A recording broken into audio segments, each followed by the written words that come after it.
Now, Alan Quinlan is with us. Normally, that smile. Look at that smile. We haven't seen that for a while. Munster normally in the red, not in the red at all. Yeah, well, Munster win, Liverpool win. The other Reds, wow, yeah. He's a happy man today. I've had a few miserable Sunday evenings the last few weeks, but... You're back, baby. Yeah, my son's rugby and soccer hadn't been going well either, so that was compounding the pain, but his game, the opposition never showed up yesterday, so they had a training match back then for Liverpool. The only blemished thing that was missing was Newcastle beating United 1-0. That's just for my mates now, not for everybody online. I don't have any sympathy really when it comes to Dublin, GA, rugby or soccer, and the team don't turn up and you have to have a training game. When I think back to being from Mayo and we get the bus up to Achill. Yeah, it's a different story. And the referee wouldn't turn up and they wouldn't play the game. 2.5 hours on the bus. Tough luck, lads. Off you go. Yeah, that's different scenario for sure. But the Banshees of Inisherin. That's it. Where did the performance come from? Was it brewing? Was it the fact that the young lads were back and suddenly they're not taking any of the nonsense? What happened? It's hard to put your finger on it. I think in essence the last few weeks, this is Munster we're talking about now, not Leinster winning in Galway on Friday night. We can talk about that in a minute. I'm getting a few clips for talking about Munster too much and not talking a Connacht up a bit more from last week. But yeah, I think a little. Obviously, the emerging Ireland players come back. They bring a little bit of spark, I think. And I think, you know, sometimes you keep kind of fighting and digging in and trying to fix things in training and stuff like that. We haven't seen the proper level of emotion and kind of work rate and intensity in the matches. And I think from the word go on Saturday night, I just thought there was a bit of a spring in their step. And obviously being at home helps, you know what I mean? And there's a fear factor with playing the Bulls that if you're not physically right, so it was a test they needed, a physical test that they needed. And, you know, they performed very well. I think there was mistakes and the lineouts are concerned for me when they get into kind of crucial areas. And that was a big problem for Connacht and Galway on Friday night. The emphasis on the set piece. And we're seeing a lot of teams now, Ger, right across the board where, you know, 3 or 4 lineouts a game, you lose it and it's kind of not really talked about. It used to drive me absolutely demented if we didn't get close to, you know, to full return on your lineouts. It's fixable though. The lineout is kind of generally. I think it is. I think in a sense with lineouts, I think it's more of an understanding from everybody. It isn't just as simple as you make a call and you call to the right area. It's everybody kind of seeing opportunities where the right place to throw the ball is before the call is made, if you understand. And it's just getting people more aware of that. Listen, the competitiveness of the opposition right across the board at all levels now, and not just in the professional game in rugby. Everybody's throwing players in the line-out. They're a lot better at reading where it goes, but they're just crucial areas that you need to get right. Yeah, okay. The team selection was interesting in that it had a mix of the players who've been there the whole time, but it also got as many of the young players into the team as much as possible. And like that's, I think, what gives Munster fans most confidence that this isn't just a flash in the pan, that actually these are a group of players who are going to be conditioned in the new way of like being ball playing, of trying to take options, of not falling back. So a lot of people were saying Munster need to fall back on their defence ahead of this game and they need to go back to being Munster, and it was like no, because if you go back, that's a given anyway. That's a given, Ger, with any team. It's a basis for any team in any sport. You want to be kind of solid, you want to be cohesive defensively, you want good communication, and you want that kind of, it's the same in any sport, in GA, in soccer, in hurling.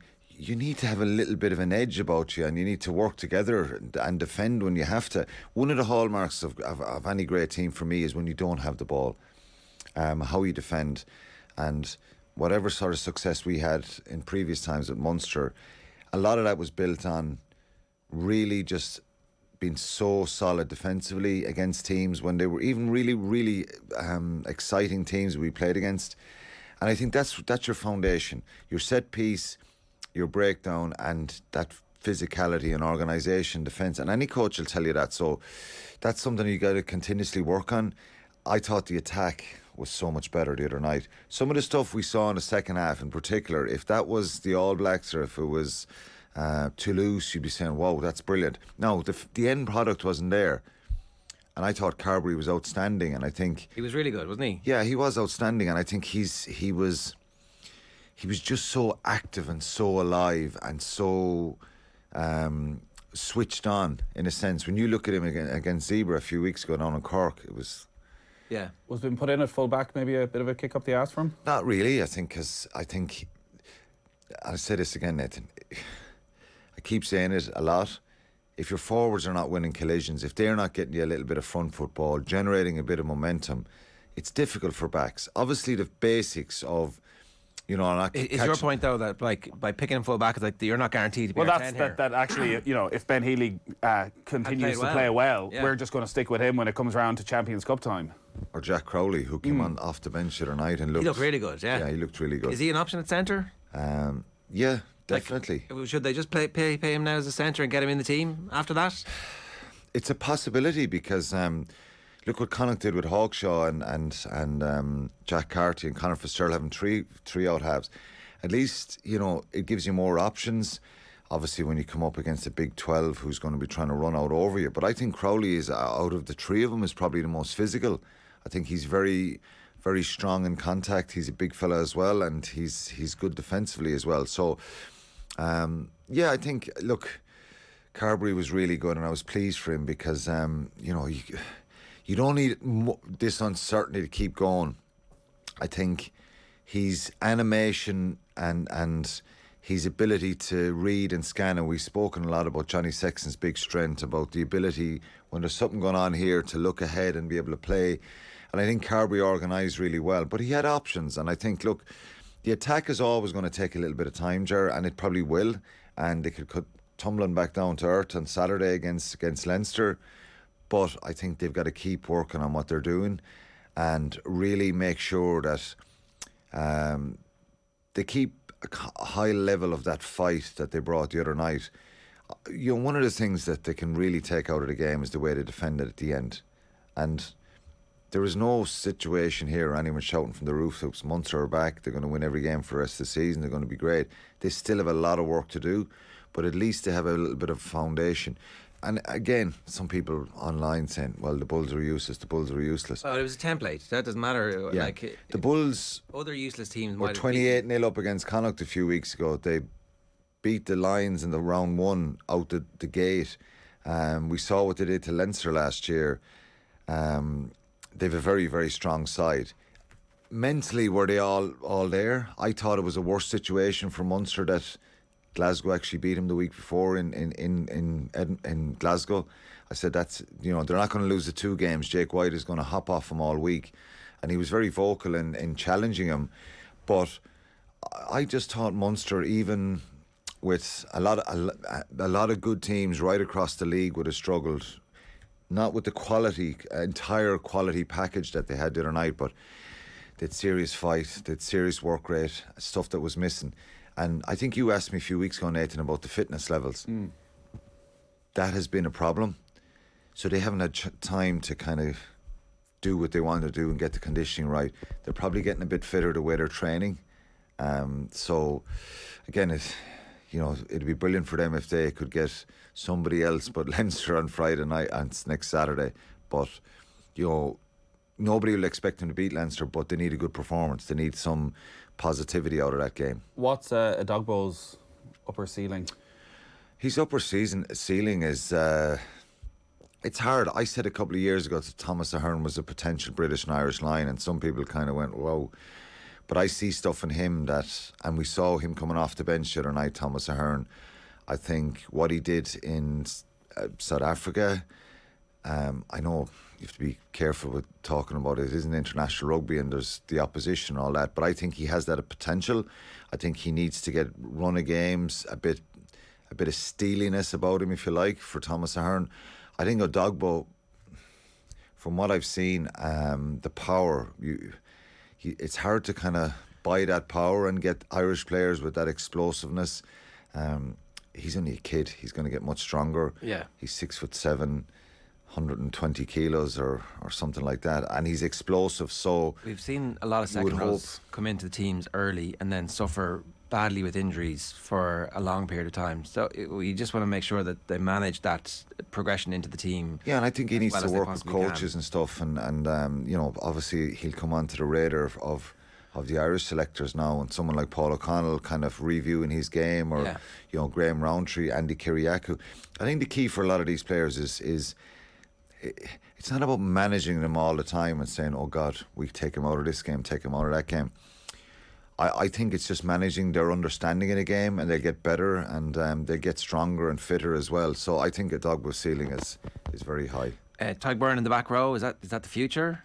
Like, well, or is well, there... if RG Snyman is available, I'm playing John Klein and RG Snyman in the second row, right? And I'm putting Tadhg Byrne in the back row, because you don't have the front row that Leinster have or some of the other teams have, the power, the explosiveness, the experience, the international quality. So you try and pick a bigger pack, and if you've two big second rows, powerful second rows, that's adding a little bit of weight and support to them. And Byrne can play in the back row brilliantly. Assuming everybody's fit, and that's a big assumption for next week, pick the back five for me against Leinster. Assuming everybody, including Snyman. Not Snyman, sorry. Okay. Don't think Snyman's going to be back, but Dog will look like he picked up a knock at one point, and then I'm sure hopefully he's fine. But let's say Klein, Dogbo, Hearn, Tadhg Byrne, Jack O'Donoghue, O'Mahony, and...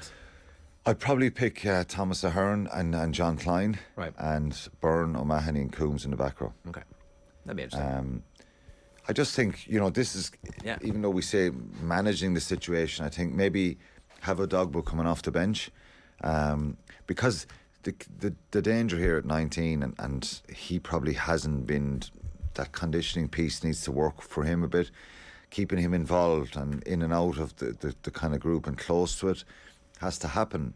Just because he's in the academy, we shouldn't assume now that he should slip back down, because there's a few more second rows involved. And the same with Ruan Quinn. He's only 18. Serious potential, but again, you have to be a bit careful with these younger players. But it gives a bit more positivity, doesn't it, when you have some of the younger players? Still major issues, Where's the hysteria, Quinny? Where's the hysteria of recent weeks? That's what Peter O'Mahony's been saying. It's all hysteria. No, it hasn't. No matter what happens going forward, and they're going to have more problems. They're going to lose more games. The start has been badly managed. I think the pre-season has been badly managed. The Emerging Ireland stuff hasn't helped them. They've been the one group that...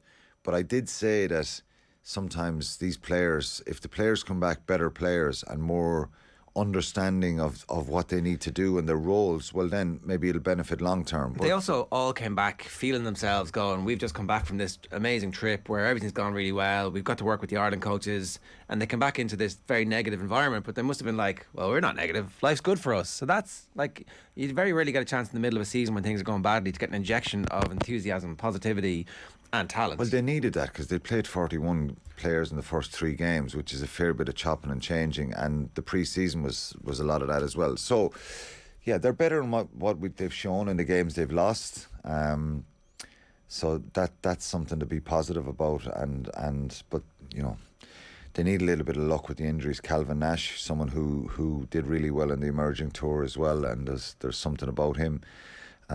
Who's the first choice scrum half at the moment? I think Craig Casey. It is, isn't it? Yeah. Does that impact on Murray for Ireland? It could do, yeah. I think if maybe Conor Murray is only a couple of games into his season as well, so I don't think it'll kind of rule him out a little bit. I think, particularly with the game Munster are trying to play at the moment, I think he'll still be in the Irish squad, Conor Murray, and if he gets some more game time and shows, gets up to speed a little bit more, I think he will be on the bench for South Africa. He has that experience and still has that quality. So, but Casey's putting a bit of pressure there. It's funny, big pressure. Casey might be a potential replacement to start, but you can see having Murray's experience as a closer is something that they're going to rate very highly. What about Connacht's performance? Because they were in the red in the power rankings a little bit earlier on, even though I'd said they might have even covered the spread. I'm not sure. Was Connacht's performance bad and disappointing on the wake of what happened last week? I think the start of the game, it looked like Leinster were going to kind of control the tempo and pace of the game, and they got an early try. I think John Porsche gave away a penalty to breakdown. Leinster kicked it downfield, scored from it. I think they held on and defended really well at times. But the big issue for them is just being a bit more clinical when they get into the attacking zones. And even though Leinster, and they've the luxury of doing that, they can have 4 or 5 internationals or whatever off the team and have a little bit of rotation, but still right across the board. I thought Ringrose and Van der Fleer, they showed their class when they critical moments, I thought Connacht missed opportunities, and they had moments in the game where they had penalties close to the line. They nearly got there, but they turned the ball over pretty quickly. And you could say, look, that's really good Leinster defence, but I think some of it was self-inflicted, and that's, I think, what will frustrate him the most in the game, that they had real opportunities to build sustained pressure in attacking zones, and they didn't. They lost lineouts, they turned the ball over, they knocked it on, give away some penalties again. But what they've shown the last 2 weeks is similar to Munster. They had their big kind of lift against Munster, maybe that Munster had against the Bulls. It was always going to be really difficult with Leinster, and it is for everybody. It's ironic. Scheduling is exactly the same for Munster. It is, yeah. So to lose 10-0 against Leinster and be really frustrated that you had opportunities, you created opportunities, and you were in really good positions is something to build on. So I thought the desire, the aggression, the intensity that they brought is what they need, because they're not as powerful and don't have the same quality as Leinster. So I thought they were outstanding. And probably a little bit naively, they tried to move the ball to the wider channels a lot. And I said this, I was doing the game the other night.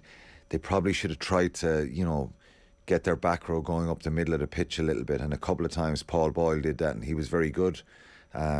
So, look, it was difficult. The conditions were really difficult, but missed opportunities. It never rains in Galway.